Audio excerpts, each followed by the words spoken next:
दोस्तों और भक्तों, आज का प्रश्न यह है कि कोई भी आदमी या कोई भी महान व्यक्ति राजा बनने के स्थान पर वह जंगल का राजा बन जाए तो वह कौन हो सकता है।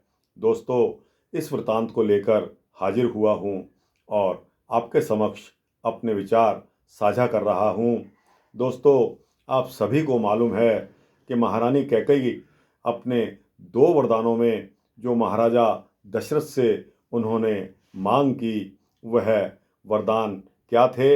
उसमें पहला वरदान यह था कि अपने पुत्र भरत को राज सिंहासन, राज तिलक, और दूसरा वरदान राजा बनने से राम को रोकना।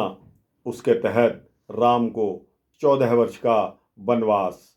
अर्थात प्रश्न फिर वहीं आ जाता है कि राजा होने के लिए रामचंद्र की तैयारी जो चल रही थी, उस राजा बनने के स्थान पर राम जी को जंगल का राज दे दिया गया।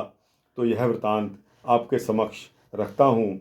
कैकेयी के मन में बहुत ही प्रसन्नता हुई जब राम उनसे आकर मिलते हैं। इस बात पर बहुत ही आश्चर्य हुआ कि राम बिना किसी संकोच के वनगमन के लिए तैयार हो गए।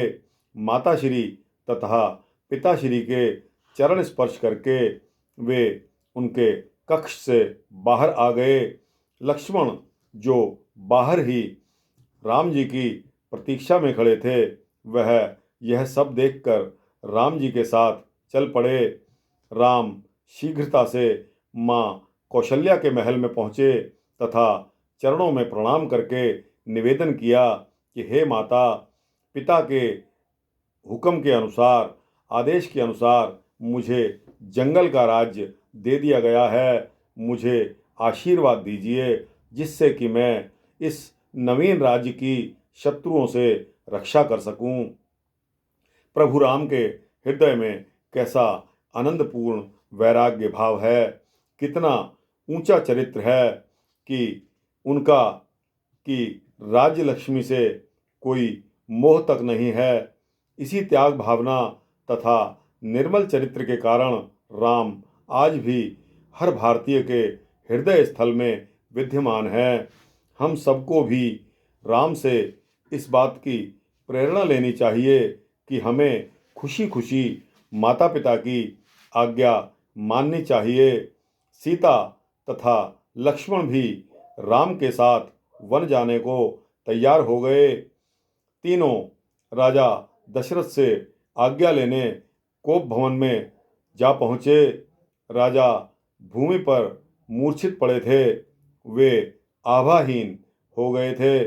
प्रभु राम तथा लक्ष्मण ने उन्हें उठाकर बैठाया तथा उनका चरण में वंदन किया, उनसे आशीर्वाद तथा वन में जाने की आज्ञा मांगी। तो दोस्तों, इस वृतांत के तहत आपके प्रश्न का उत्तर आपको मिल गया होगा कि राजा बनते बनते राम जी को जंगल का राज्य दे दिया गया। तो दोस्तों, ऐसा कौन सा राजा था? ऐसा राजा भगवान राम स्वयं हैं। दोस्तों, एक और बात मेरे जहन में आती है, वो यह है कि कठिनाई ही आपकी रिसर्च की जननी होती है।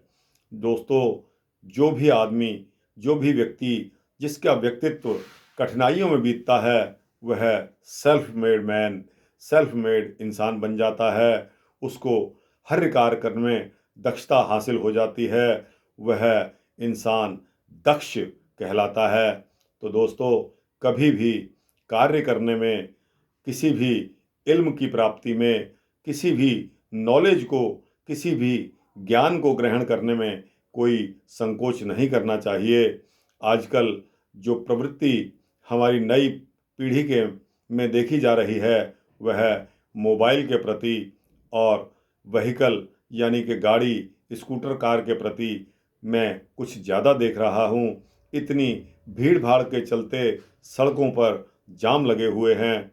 दोस्तों, इस तरह के लोग आगे जाकर कठिनाई में फंस जाते हैं जब उनकी नसों में ब्लॉकेज शुरू हो जाती है, खून का दौरा रुक जाता है और फिर उसके पश्चात नंबर आता है बड़े बड़े डॉक्टर्स का, बड़े बड़े अस्पतालों का। इन सभी से छुटकारा पाने के लिए दोस्तों, अपने पैरों पर रहिए, घूमते रहिए, फिरते रहिए, भगवान को याद करते रहिए, प्रकृति के नियमों के अनुसार चलिए।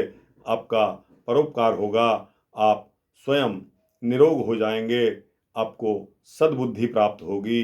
दोस्तों, आप परोपकारी बनिए। आते जाते जो भी हो सके, जिसको भी हो सके, आप उसका परोपकार करिए। जरूरी नहीं है कि आपने किसी को धन देकर ही उसका परोपकार करना है।